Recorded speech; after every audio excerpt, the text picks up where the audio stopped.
There's a silent error that hardly anyone notices. It doesn't scream, doesn't warn, doesn't cause immediate pain, but it operates every single day behind the scenes of your mind, blocking precisely what you most want to manifest. Most people believe they're doing everything right, thinking positive, working hard, putting in the effort, and yet the results don't come. If you've ever felt like something invisible is holding your life in the same place, stick with me until the end. What I'm about to reveal here changes everything. The silent error begins with how you see yourself when no one is watching. Before any desire, before any goal, there's an internal image that sets the limit for what you allow into your life. This image acts like a thermostat. You might temporarily turn up the heat with motivation, effort, and positive thinking, but if your self-image is set too low, life always finds a way to cool everything down again. I lived exactly like this for years. It wasn't a lack of ability, it was a lack of internal permission. I'd wake up accepting that the day would be just another one. I worked temporary jobs, took whatever came my way, without direction, without any real expectation. Not because I didn't have dreams, but because deep down I didn't believe they were for someone like me. That's the cruel detail about a low self-image. It doesn't shout you can't do it.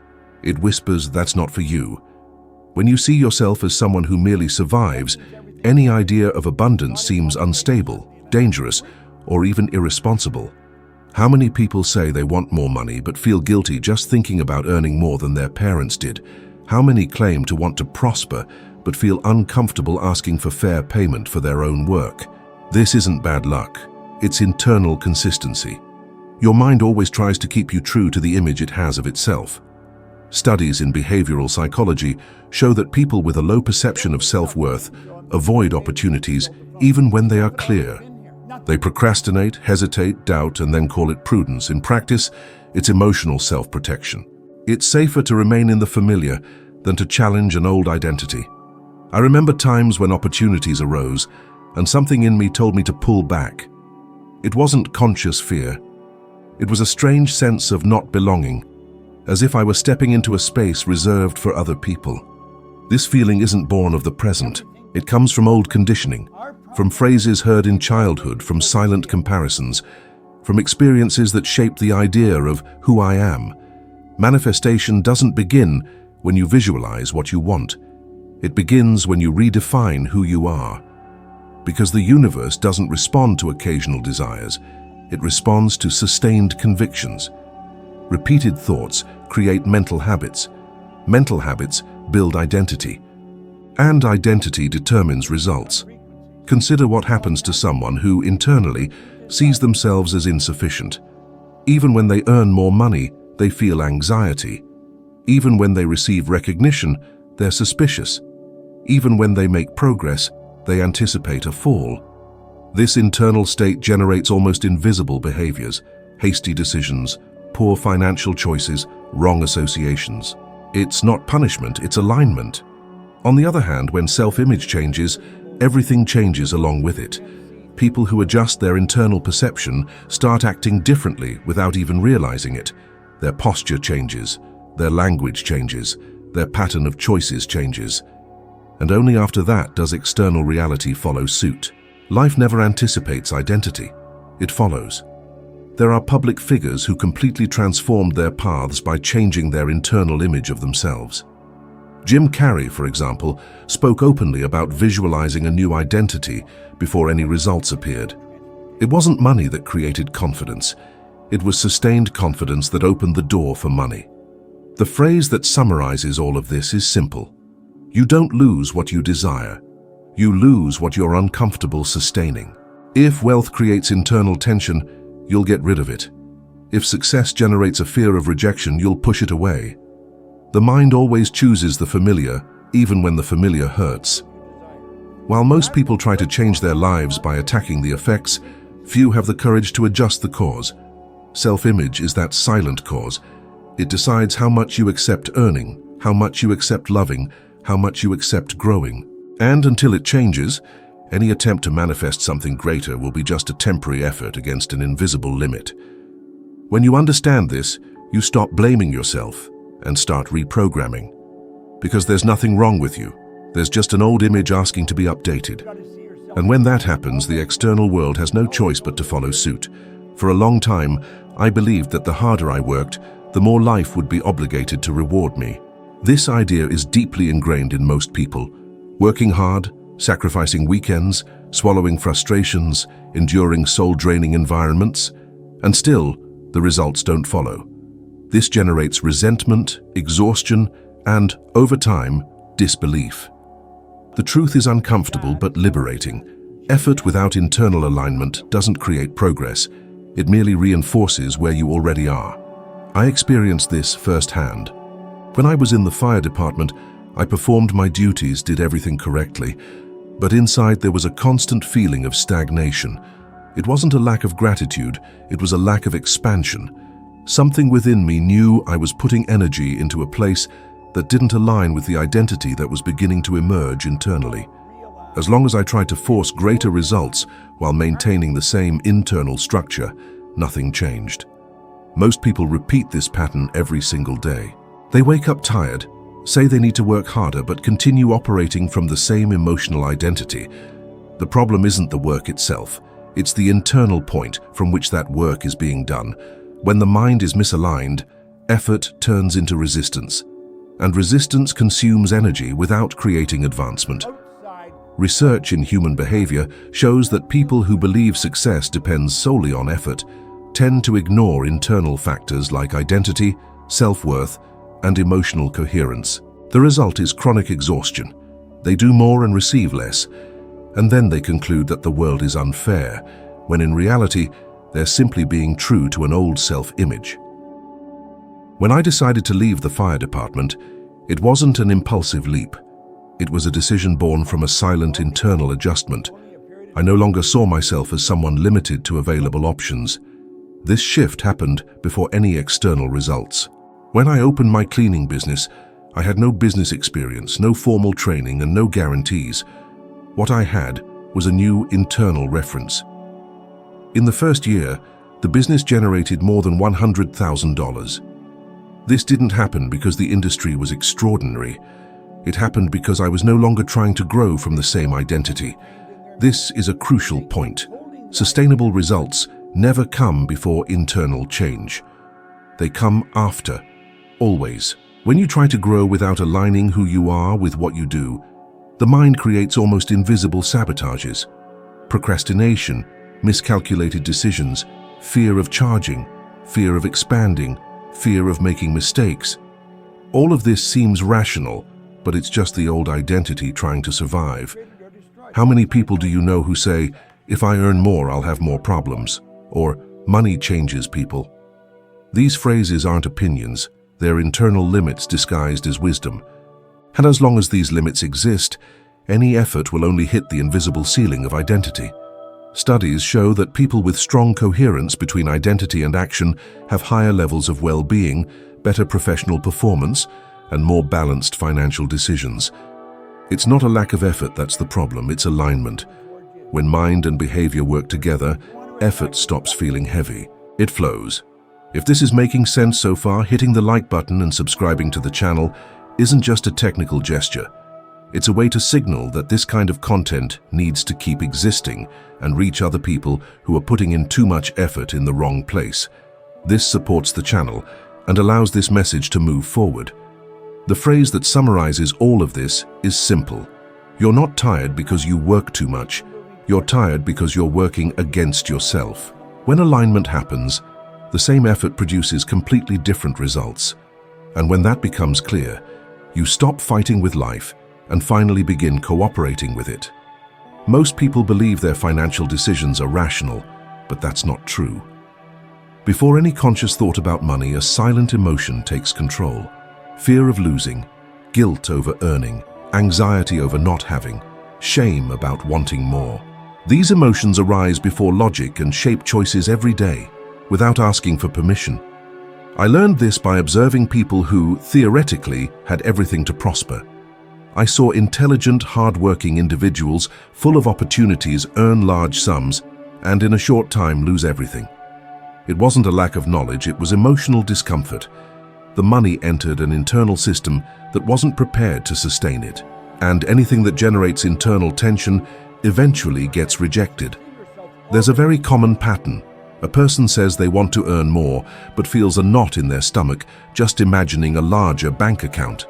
They associate money with problems, conflicts, loneliness, or loss of identity.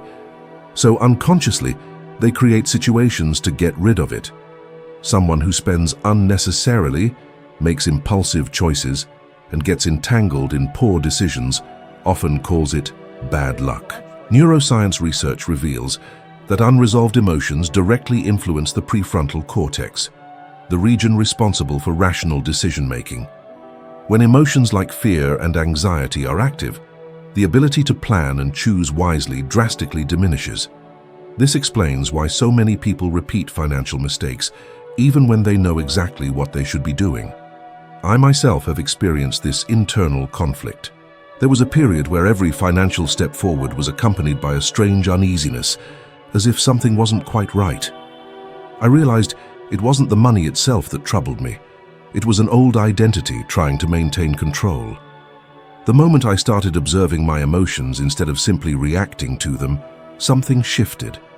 Awareness brought stability, and emotional stability creates permanence. A simple truth governs this dynamic. What you aren't comfortable sustaining, you lose. This applies to money, relationships, recognition, and success. If, deep down, you believe that prospering makes you selfish, you'll find ways to sabotage yourself. If you believe that growth means distancing yourself from loved ones, you will hold yourself back. Consider Oprah Winfrey's journey. Before any immense fortune, there was profound work on emotional identity and self-worth. The money came later, as a direct consequence of a solid inner foundation. In contrast, there are public figures who achieved fame and wealth rapidly, without this internal alignment, only to spiral into cycles of self-destruction, addictions, and losses. Money doesn't create chaos, it merely amplifies what's already within. Another crucial point, beyond a certain income level, studies show that an increase in money doesn't generate greater happiness if emotional security is lacking. Emotionally misaligned individuals use money to temporarily alleviate tension, not to build lasting fulfillment. They buy to numb, not to evolve. Here's a simple yet profound exercise. For a few days, every time you think about money, observe the very first emotion that arises. Don't try to change it, justify it, or correct it, just observe. This level of awareness automatically begins to dissolve old patterns. When you acknowledge the emotion, it loses the invisible grip it once held over your decisions. Manifestation doesn't respond to what you merely say you want. It responds to what you feel safe to sustain. When your emotions align with your desires, money ceases to be a source of tension and simply becomes a tool. At that point, your financial life begins to organize itself with significantly less effort. To manifest isn't to ask the universe for something to happen. To manifest is to internally embody who you need to be before any external evidence appears. Most people abandon the process right here. They might visualize, affirm, and even get excited for a few days, but they give up the moment reality hasn't yet changed. This happens because wishing is easy. Sustaining a new identity amidst the absence of immediate results demands internal maturity. There was a pivotal period in my life when I grasped this deeply. After encountering new ideas, I began to study concepts about mind, paradigms, and purpose daily, repeatedly. Not because I was seeing immediate results, but because I needed to become comfortable with a new version of myself. My mind resisted every single day. It whispered that it was overkill, that I was wasting my time, that nothing had changed yet. Even so, I persisted. It wasn't external discipline, it was an internal commitment. Something curious unfolded during this process. Before any financial gains materialized, my behavior began to shift. I started declining situations I previously accepted out of fear. I began to assert myself better. I started choosing with greater discernment where I invested my energy. None of this felt forced. It was a consequence of internally sustaining a new identity. The manifestation began there, long before any visible outcomes. The human mind has been conditioned to believe that results precede internal change. The truth is precisely the opposite. Psychological research demonstrates that the brain seeks consistency between identity and environment. When you uphold a new identity for long enough, your brain begins to adjust decisions, perceptions, and actions to reduce internal conflict. External reality then transforms as a consequence of this inner coherence.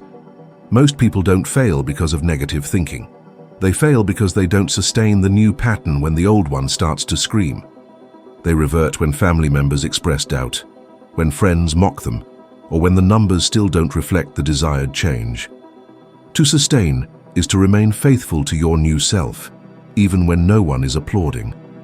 Manifesting wealth, for instance, isn't about reciting affirmations about money. It's about acting daily as someone who respects value, time, and purpose. It's about not spending to impress. It's about not diminishing yourself in conversations. It's about not accepting emotional or financial scraps. These small behaviors are silent declarations of identity, and the universe responds to them with absolute precision.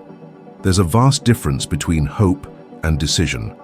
Hope is waiting for something to change. Decision is sustaining who you have chosen to be until the change becomes inevitable. Life doesn't test your faith. It merely reflects your consistency. Studies show that people who maintain habits aligned with their desired identity for prolonged periods enjoy greater emotional stability, enhanced financial clarity, and higher levels of well-being. This isn't because life became easier, but because they ceased to fluctuate internally. Here's a simple yet powerful challenge. For 30 days, act as if you already deeply respect yourself. Observe how you speak, how you decide, how you react. Don't explain your plans. Don't seek validation. Just sustain. At the end of this period, notice what begins to rearrange itself around you. People, opportunities, and ideas respond rapidly to a firm identity. You don't need to convince anyone. You simply need to persist. When you sustain the new version of yourself for long enough, manifestation ceases to be a distant goal and becomes a natural outcome. And when that happens, life stops resisting and finally begins to cooperate. If any part of this resonated with you, it's because on some level, this message was already what you needed to hear right now. Often, it's not about learning something entirely new, but about remembering who you always had the potential to be. There are people close to you who are striving too hard, carrying silent doubts, believing the problem is a lack of capability, when in truth, it's merely an internal misalignment. If someone came to mind while listening to this, please share this video with them. Sometimes a single idea at the right moment can alter an entire trajectory. Thank you for being here, for dedicating this time to yourself, and for maintaining an open mind to grow. I look forward to seeing you in the next video.